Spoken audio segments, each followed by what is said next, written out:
Failure is not what you think it is. And if you misunderstand it, you will spend your entire life running from the very thing that was meant to build you. Let me tell you a story. There was once a young sculptor who dreamed of becoming the greatest artist in his kingdom. He was talented, focused, ambitious, and he feared one thing above all else: failure. Every time he carved a piece of stone, he obsessed over perfection. If the chisel slipped even slightly, he smashed the entire sculpture in frustration. If it is flawed, he would say, "It is worthless." Years passed. Other sculptors began displaying their work in the city square. Their statues were not perfect, but they were admired, bought, celebrated. The young sculptor, however, displayed nothing, because nothing he made ever met his impossible standard. Before we go further, understand this. This channel is for those who are serious about growth, not comfort. If you're here to challenge how you think and evolve intentionally, subscribe. Not for motivation, but for transformation. Now back to the sculptor. One day, an old master artist visited his workshop. The master looked around and saw shattered stone everywhere. "Where are your finished works?" the master asked. The young sculptor lowered his head. They were not good enough. The master picked up a broken piece from the floor. It was imperfect, yes, but beautiful in its own way. "You are not afraid of failure," the master said quietly. "You are afraid of being seen failing." That sentence struck deeper than any insult. Because it was true, the young sculptor did not hate failure. He hated judgment. He hated the possibility of criticism. He hated the idea that others might see him as less than exceptional.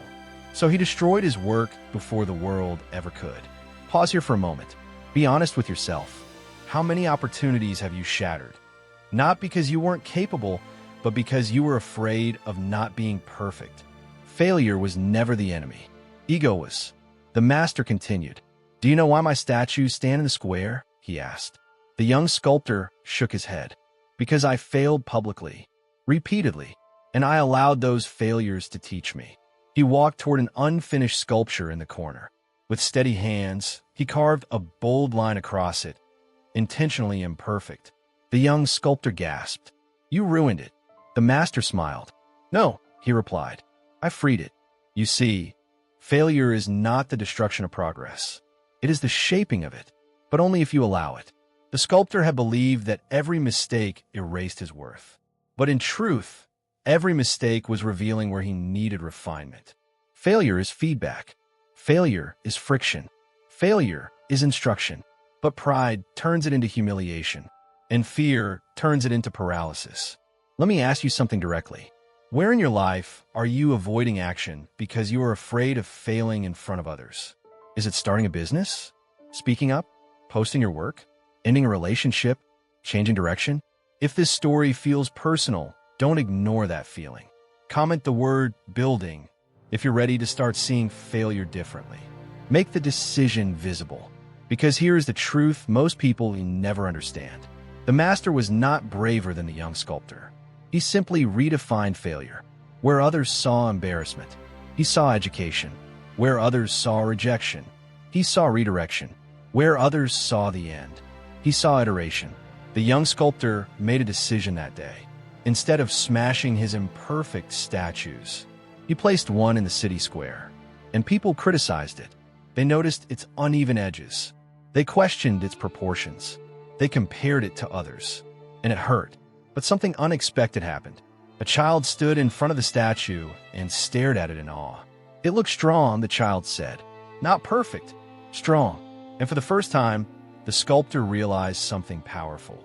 Perfection is admired, but authenticity connects.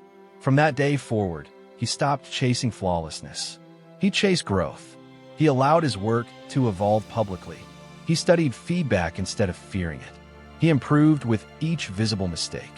Years later, his sculptures stood beside those of the old master. Not because he avoided failure, but because he embraced it. And here is the lesson that will change how you see failure forever. Failure is not a verdict on your identity. It is a stage in your development. The only true failure is refusing to continue. Life will chisel you. It will apply pressure, expose cracks, reveal weaknesses. You can either shatter yourself in frustration or allow the process to shape you. If you're serious about becoming stronger, not just inspired temporarily, then stay connected. Subscribe and commit to becoming someone who grows through friction instead of running from it. Because the difference between those who succeed and those who remain stuck is not talent, it is tolerance for failure. The sculptor did not become great the day he made a perfect statue. He became great the day he stopped destroying imperfect ones. Read that again in your mind. Your mistakes are not proof that you are incapable. They are proof that you are in motion. And motion can be refined, but stagnation cannot. So fail, learn, adjust, return stronger. And remember, the world does not remember the man who avoided failure. It remembers the man who endured it. Stay resilient, stay building, stay evolving.